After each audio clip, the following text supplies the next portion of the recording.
give yourself a goal 6 months or a year and give it your absolute all, and you can always change.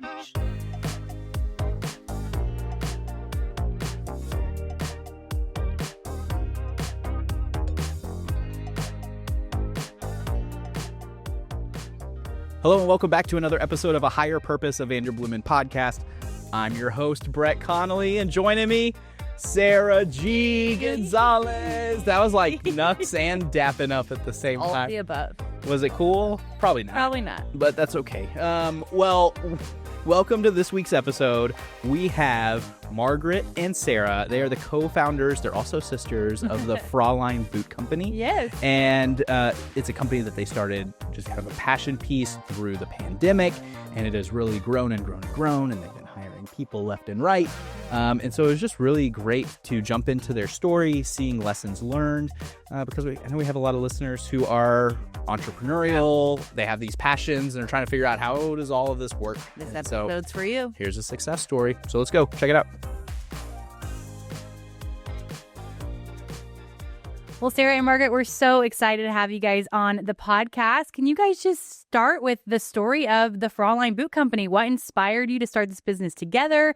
Kind of tell us the whole story. Sure.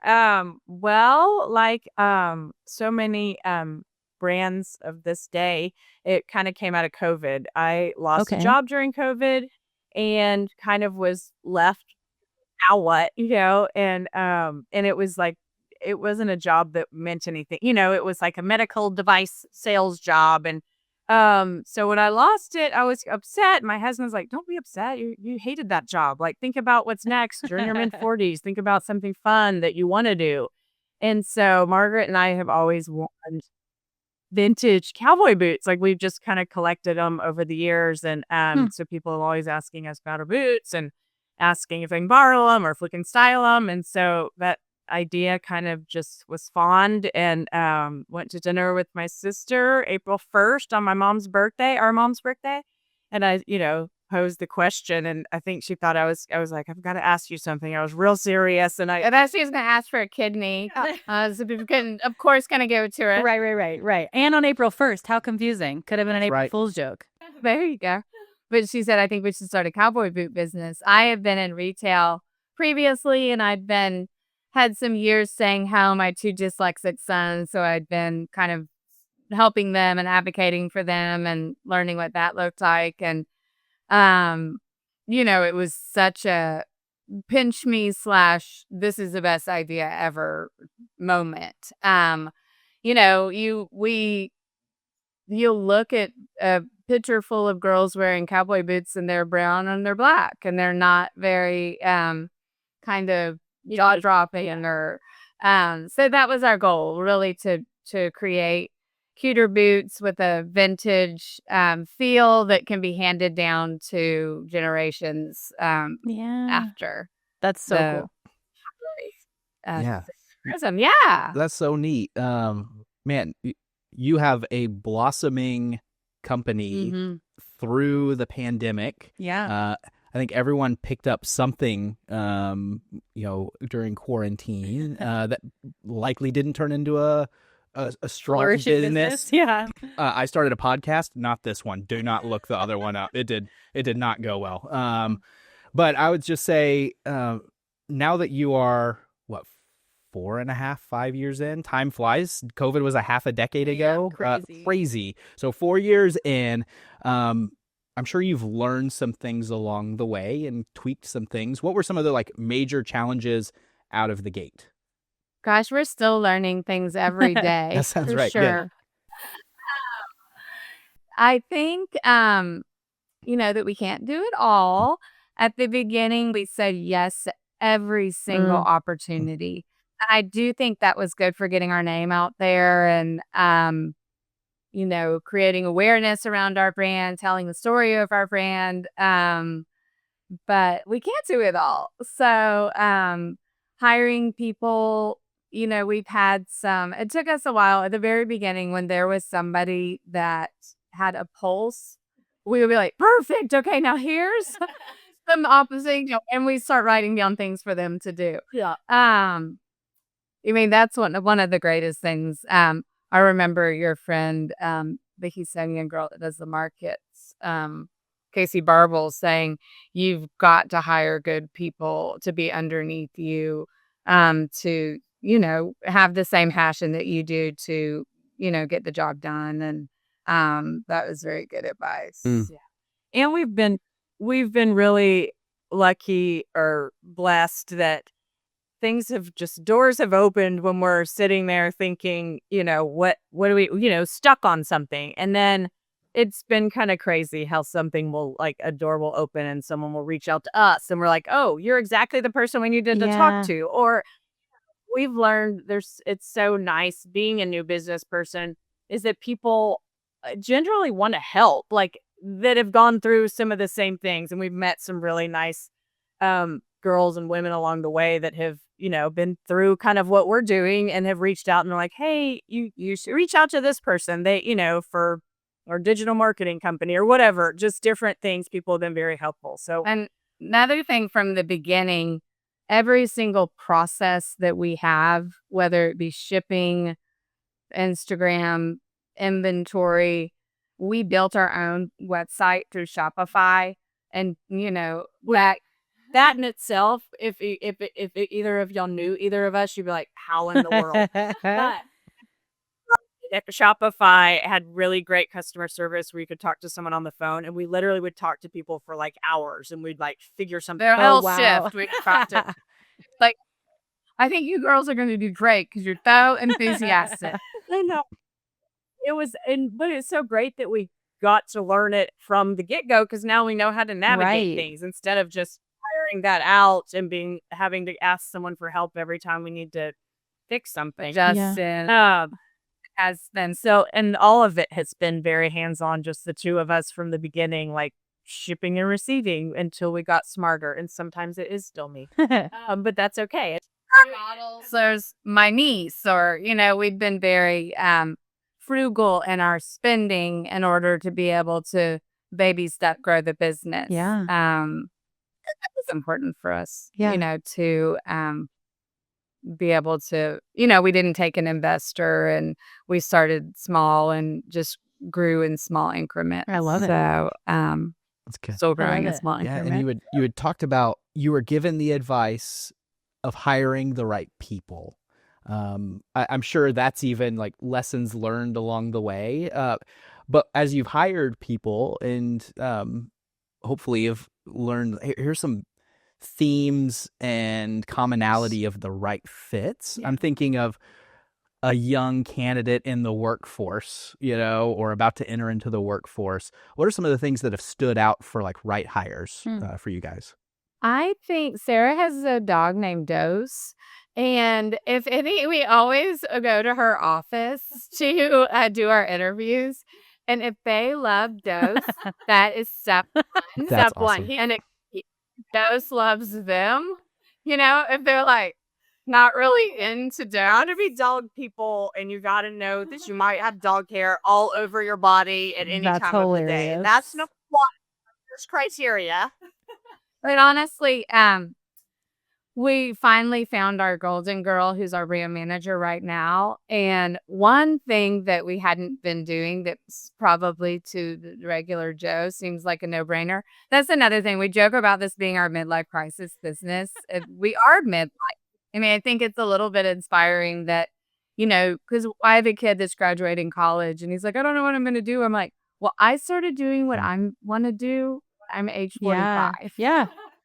So, and now I'm 50. Yeah. And so you can do it. You can always learn. You can teach an old dog new tricks. Yeah. But I mean, at the beginning, we weren't even checking people's references. And now she's so nice. Let's hire her. And honestly, we were really lucky with the people that have been with us along the way in little increments. Totally. But this gal that we have now that we love so much that I don't know how we did anything without her. We checked her references and every single one was like the most glowing review you've ever heard in your life. And they were like, they would have given her a kidney. It was that reference check was when we went from, oh yeah, I think she can do it, she sounds good, to like, oh my gosh, we have got to hire her right now. Wow. Before somebody puts her out. And then there was another one at the beginning that we was maybe going to be an intern, and I'd already been giving her all these duties to do. And Sarah found her social media. This is a word to you wise. Do not put your social media weird, scantily clad stuff. We were desperate, and we were literally interviewing this girl, and Margaret just started giving her like to do things, and I was like, well, this is an interview. Like, don't give her the job. Like, we were tired, and we really needed help, so we had to backtrack. But we've learned to we want people that match our vibe, but also our, I don't know, who can fill in the gaps and skills that we don't have. There was a day that we were opening we had a Houston pop-up to coincide with the rodeo, and I got real overwhelmed, and I'm kind of ADD, and there were all these different products that needed pricing, and I was like, let's just meet in the middle and price them all the same. And our now employee was like, I could price them all according to what they should price. And I was like, okay, well, that's an idea too. That sounds great. That's why you need people with other skill sets sometimes. That's awesome. Yes, 100%. Yeah. All like values and the same, just joy of why we're doing this. It's, it's boots. It's not, we're not curing cancer. It needs to be fun, and we need to make every person that walks in our booth or any interaction we have with feel like they're the most important person in the room, and that just we want to bring joy, and whether they buy a boot or not doesn't matter. It's a matter of how we make them feel and how they leave our brand feeling excited and happy, and we've learned across this journey that we have some very loyal and dedicated customers that have bought multiple boots, and that truly we feel a kindred spirit and friendship with. And that's been the biggest, brightest blessing to have. We ride in every boot box. Actually, our 78-year-old and our 79-year-old intern, our mom, she does our handwritten notes, and our wish for people is we hope you make many happy memories in these boots. And it's true. So it's fun because it's a big purchase, and usually a lot of times it's for, a milestone birthday or an anniversary, something, and then you attach this lovely feeling to this, material good that, makes it more special. I love that. Well, kind of speaking on 79-year-old intern being your mother, I want to talk about family business. I want to talk about doing business as sisters. How do you kind of navigate? I have two sisters, one sister-in-law that is like a sister to me. I would never call her my sister-in-law. And then my sister I grew up with, and I adore both of them. We all three could not be more different. And there's so many good things about that as well. But tell me a little bit about how you guys have built this business together and kept that balance between professional and personal. Because I'm sure it's very, very blended in a family business, especially with two sisters. And it's like a super fun boot company. But talk to me a little bit about that. We have no boundaries. Well, I do think that one thing, since the very beginning, we joke that we have a shared brain, and it's not a joke. I mean, very many times we've met each other together, and we've been wearing the exact same way. Sarah and I do the same Brett thing. And I, it's like embarrassing at this point. Yeah. I mean, it's just every day. I'm like, Sarah, stop. I'm like, Brett, literally stop. But luckily, since we were raised by the same parents, under the same roof, with the same values, we have, our frugality is the same. Is that a word? Oh, but lots of the things that we need to come together on, we naturally do because we share a brain. Yeah. And as far as like the design of the boots and everything, that's been so fun because our styles are the same, and it's, we are working together from like our history of our, fashion that we've liked as kids, really, and just that vintage world. And it's been so much fun. And the design. We definitely have had some sister cat fights for sure. And usually they blow over within the day. Oh, yeah. I mean, that's how we learned that from our parents, though. They would get in fights. And not, I wouldn't say fights, but like arguments, and they'd be in front of us and they make up in front of us. And that was kind of a good thing to see, is that my mom always said, you can't go to bed angry. And we don't even end a car No, we're quick to nice and quick to, and it's usually like we're both exhausted and, it's after a long show or round top or something, but we always bounce right back. Yeah, that's awesome. Are you ever having family time and then one has business ideas and you're like, this is family time? Or are you just like, let's just talk about it? Our husbands wish that we would not talk about There it is. all the time.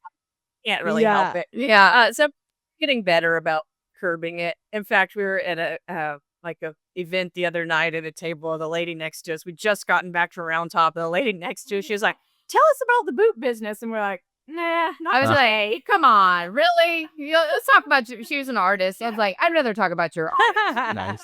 Sometimes you just know when you're done. Yeah, got to call it. Round Top is an in-person sale in Round Top, Texas, and it's outside in barns, and it's so much fun. But it is, you work from 9 to 6 in front of people, telling your story. Thousands of people. Yeah, and so it really, your battery diminishes, and then one has to stay home. Yeah. And then the other one comes back with a full day.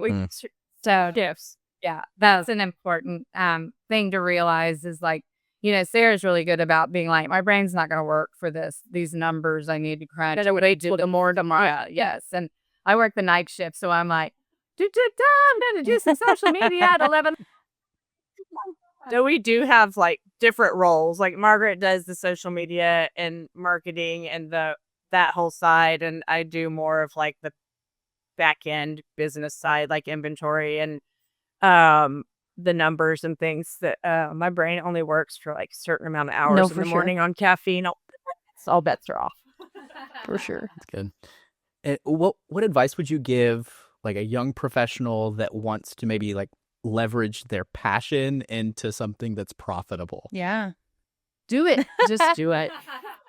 I think there's so many ideas that you have and you're so scared of taking the leap and failing. And over the years, I've had so many business ideas that we never jumped on. I'm glad we waited for this one. But I think that just don't be afraid. And what's the worst thing that's going to happen? You fail. Well, you've learned something from that no matter what. And, you move on to the next thing. I think if you don't try, you'll never know. So we did have a pivotal player in our story. A friend of mine from childhood is a business consultant, and she worked for some big time shoe brands, Jimmy Choo and Prada. And that was when I said yes to let's do this. I said, but let's see what Coy says. That's her name. Her name is Coy Noakes. And she kind of analyzed it, and she said there aren't many people in this lane. I think you should do it.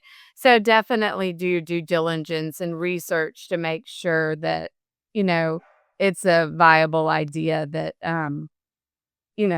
has room for improvement, or, we felt like ours is different than anything out there at the time. So, but I think anyone that's marinating it on thinking on it, and two, to take baby steps. And somebody said at the beginning to us, if you get an investor, you're going to have to you're going to have to answer to investors. And that was a nice thing, that the way that we started it, we had some money in a line of credit that we didn't ask our husbands for. Our mom actually signed a line of credit for us to start with, and we started small and paid her back in 6 months. So we were really, it was a moment to be like, okay, we're really doing this on our own. At our first Round Top, that was kind of when it really it resonated, like, okay, this is gonna work. We were selling in a booth that we're sharing with other ladies, and these ladies from Dallas drove in with a driver and then like an SUV, and they jumped out and they were kind of shopping around. And then all of a sudden they started bringing us boots. And I think that day they bought 9 boots. Oh my goodness. And a whole entourage. We were like, oh my gosh, what is happening? And then another decorator from Los Angeles came and told everyone on her team, she had 6 people with her, that she wanted to treat them all to a boot. And so that's when it was really fun to be like, okay, I think we're going to be able to sell the inventory. It's not just going to sit in a warehouse somewhere. Did the two of y'all have any like entrepreneurial ventures before this? Like, did you have a lemonade stand in like elementary school? Like, is this like a part of who you are, or it's just like it hit you and you said, let's do this? I had a retail store. My husband and I, before we were married, we did a backpacking trip around the world. And we had an import store with goods from Southeast Asia. And so I did that for about 7 years, kind of before my kids were too big. And so there was that. And then and I've always just been in, kind of different sales jobs and marketing, and but always have wanted to do something on my own. And our dad was an entrepreneur, and that was kind of, I think that spirit has been in us since we were little. We've always been hard workers too. Like we were a house that, we were expected to do chores, and we worked. Our dad had a car repair shop, and I think my mom was probably just trying to get us out of her hair, but we would go, we're like sweeping up cigarette butts and like cleaning toilets and totally taking a dolly with oil and fan belts on the wall. Yeah. So we've always been hard workers, and we sure did not realize how hard we were going to need to know how to work. But it's been a lot of work, but also very gratifying. Yeah. As well. I kind of want to talk about the lot of work, because I think that we can talk about, all the successes and all the fun stories, but tell me about when it got hard. How did you guys kind of persevere through that? There may have been several bumpy roads, but tell me a little bit about what that looked like for you guys. I think that's kind of an Instagram versus reality thing that we should speak more. Spill the tea. Yeah. Like, oh my gosh, it looks like you're having so much fun. I'm like, yeah, it does look like how we are. Well, we post on Instagram was the fun, what looks like fun, but then this one was crying in the fetal position, one round top behind some balls. Sure. Just go through phases of being, so worn out, and you go and you go and you go, and you're like, oh, we're building this brand. Like, we can't say no. We got to keep the momentum. We've gotten better about like, okay, now. Yeah, one time in Round Top, we had Hinkle Square. We had 3 sales going on at once with our people in different places. Really, it was crazy. And then we learned, like one boot, the charge didn't go through, and the person walked off with a boot without paying, and ends up like people helped us out, and they're like, actually, this girl just posted about her new boots, and we ended up tracking her down, and now she's a friend of ours. And now she's in prison. I was like, oh no, it's gonna be bad. She stole these boots. We're doing prison ministry with her. And I just think you go through the hard things, and then you realize how you learn from each time. Like, we used to go to the warehouse, and like a big shipment would come in, and we would do quality control and inventory by ourselves, because this is our baby. This is our company. And we realized it would hurt my back and end up in every therapy every time. And we just like work smarter, not harder. On some of these things, it's like there's people there that would love to do that, and we can trust. Letting go of things is hard at the beginning. Someone else can do that, and they're probably going to do a better job than us because they know what they're doing, and they're not going to be exhausted. And talk about family business, though. My son worked for us yesterday. Her nephew met us at the warehouse to help repackage some stuff that came back from Round Top. My niece, both of my nieces have modeled for us.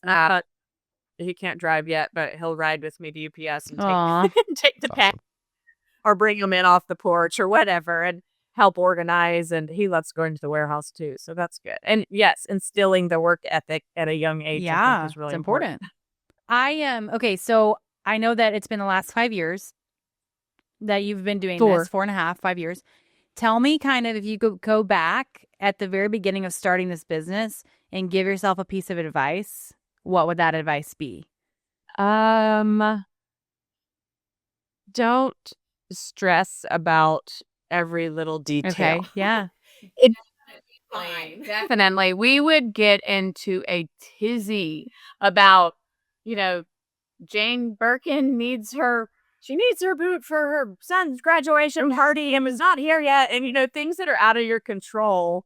just let them be out of your control and just it'll work out. If it doesn't work out, people understand. And Yeah. I know We're major pleasers.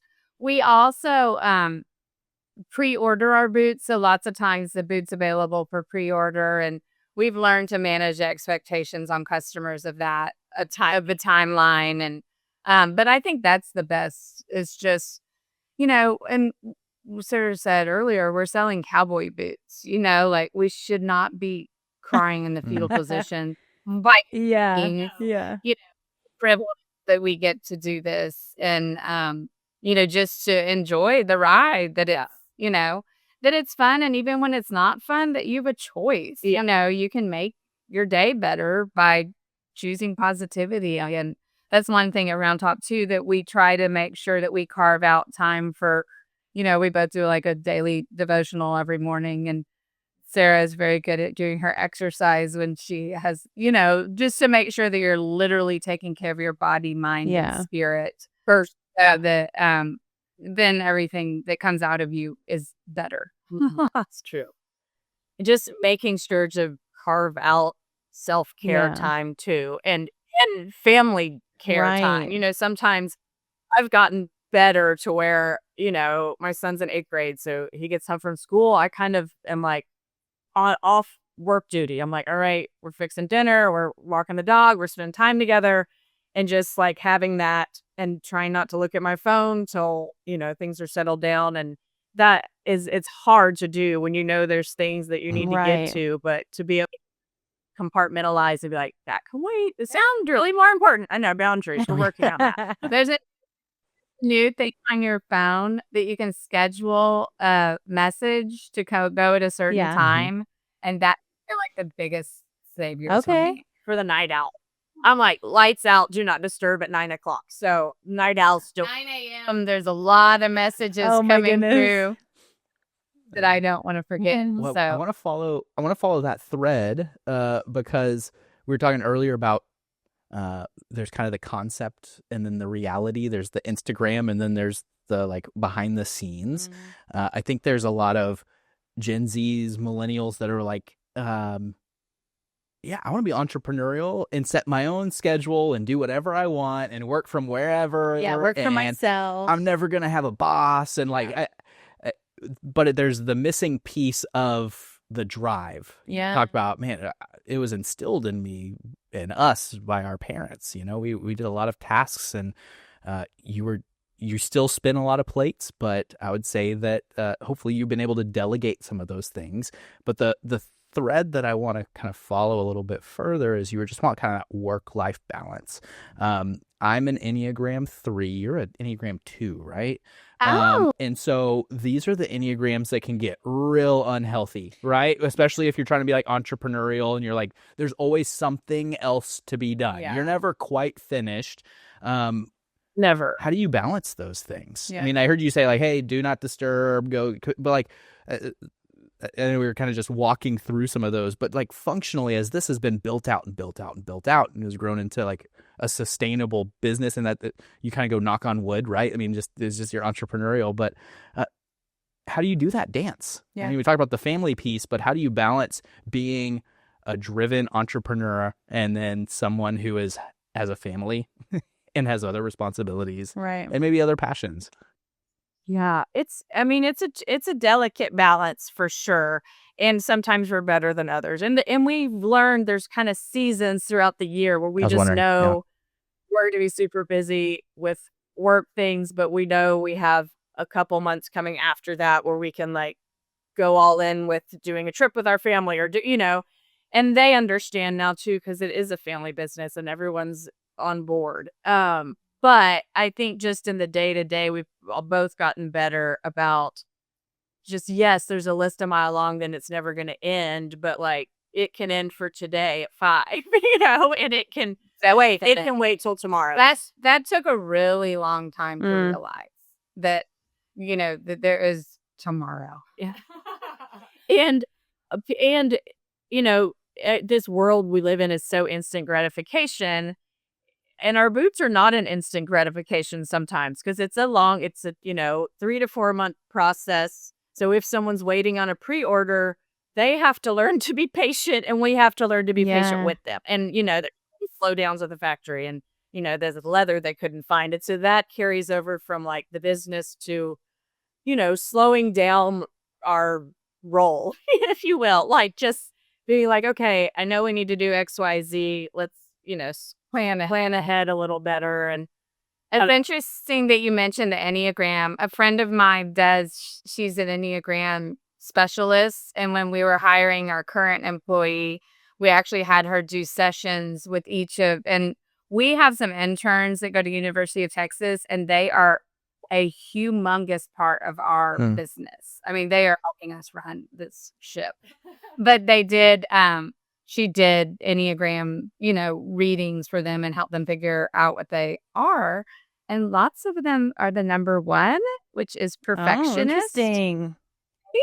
Best people to hire. Neither of us are a 1. That's you for needed sure. some structure. Ones are there for you for structure. Yeah.